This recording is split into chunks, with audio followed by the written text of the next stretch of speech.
Et le roi me dit, que demandes-tu? Je priai le Dieu des cieux et je répondis au roi, si le roi trouve bon et si ton serviteur lui est agréable, envoie-moi en Juda vers la ville des sépulcres de mes pères pour que je la rebâtisse. Amen. Néhémie signifie confort.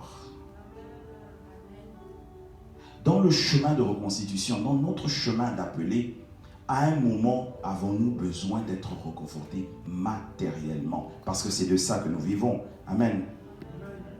Et il est donc venu à ce moment-là que Dieu veuille reconstituer son peuple matériellement. Et cela est en envoyant son serviteur Néhémie. Et voyez-vous, dans notre reconstitution matérielle, en tant que serviteur, ça n'est jamais direct. On ne va pas directement le voir comme ça. Ce qui veut dire que les voisins, les cousins, les membres de famille ne verront pas comment est-ce que nous sommes en train d'être reconstitués matériellement. Et c'est ce que Néhémie a fait. Quand il est rentré, il a commencé d'abord à caisse, à regarder, à voir comment ranger dans la nuit, en cachette. Sans que ce ne soit au vu et au su de tous, sans faire tout le blabla et le tralala. La première chose qu'il a reçue, qu'il a eu à faire, c'est s'assurer quels sont les points d'arrangement, comment devrais-je faire. Et après, quand il a vu, il s'est dit, ok, maintenant je vais devoir le faire. Et il s'est mis au travail. Et c'est ainsi que Dieu nous reconstitue. Matériellement, nous n'allons pas nécessairement voir les choses arriver du jour au lendemain. En tant qu'appelés, nous devons savoir que même quand Dieu vous a déjà parlé, même quand Dieu nous a déjà parlé, il nous reconstitue. Ça peut nous être pas directement visible, ou même visible auprès de nos voisins. Est-ce que nous allons subir des moqueries, des rires, des surnoms, des pointages de doigts? On dit, ah ben regarde celui-là, il croit que lui il est finalement arrivé. Mais vous êtes en train d'être reconstitué, simplement que vous ne le voyez pas. Et c'est ce qui se passait avec Néhémie. Il y avait des rires, il y avait des moqueries par l'ennemi. Mais au moment où la reconstitution a commencé à toucher, à se faire voir, que s'est-il passé? Ils ont commencé à être combattus. Amen. Alors l'ennemi commence à se lever et commence à essayer de les combattre.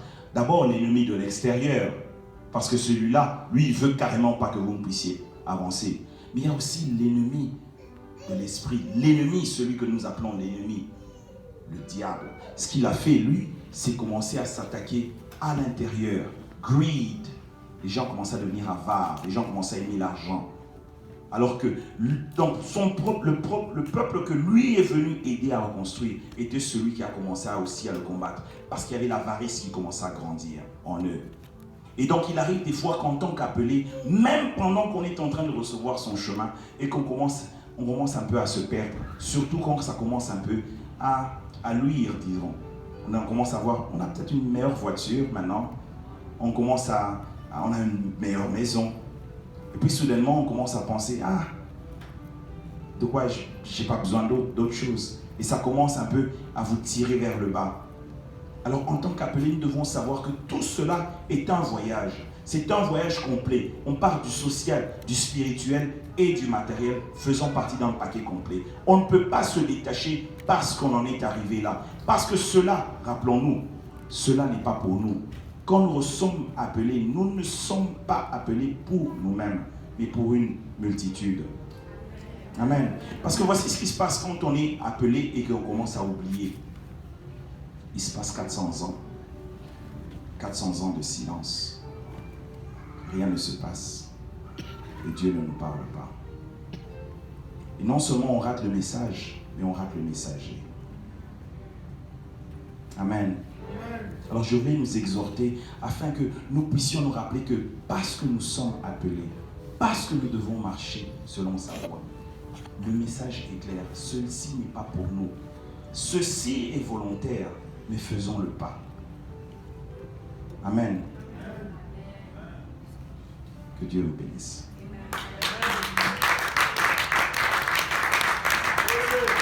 Ça, c'était mon père.